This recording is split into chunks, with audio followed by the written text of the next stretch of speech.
So Bob, so interesting times to kind of move across country and start a new role. My guess is, though, if I'm understanding the timing, what you kind of probably interviewed for might have changed dramatically when you started your new role. So can you just talk about kind of like, what are the things that you had to look at initially? Maybe not necessarily from the pandemic, but just kind of coming into this new role, around the time of that pandemic.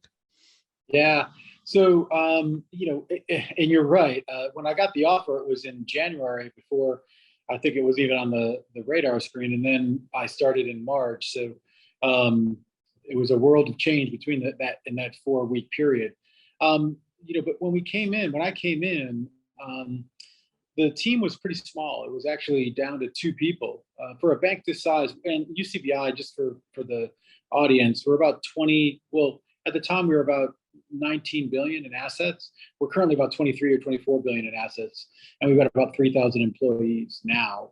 At the time, 2 years ago, we had about 2,400 employees. And if you think about that, generally speaking, I've heard there's a rule of thumb within financial services for banks that it's usually 1 security FTE for every billion in assets. So if you think about that, we had 2 people at the time, and we had about 19 billion. So we were severely underfunded, severely under-resourced. And so what we were able to do was make a case, a 3-year strategic plan, and working with SynerComm, helping to sort of make that case to the leadership, the board of directors. I have a direct line to the CIO and a dotted line to the chief risk officer, as well as I have,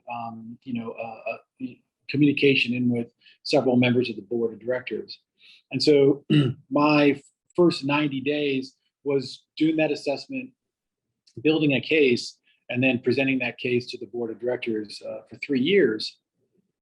And then building out a budget and building out adopting a framework, and then using that as a lattice to start to put together the security tech stack, the resources, going out to the market, trying to find good labor, trying to find good workers, looking internally for people that had interest in moving into security as well.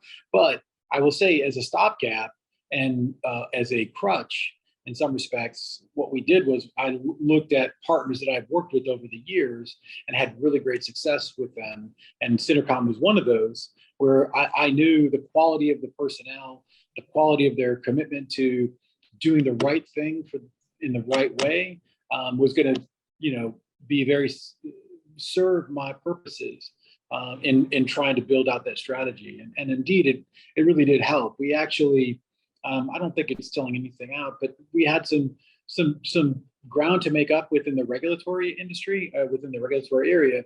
And SynerComm and some of the projects we'll talk about helped to really improve greatly our position there.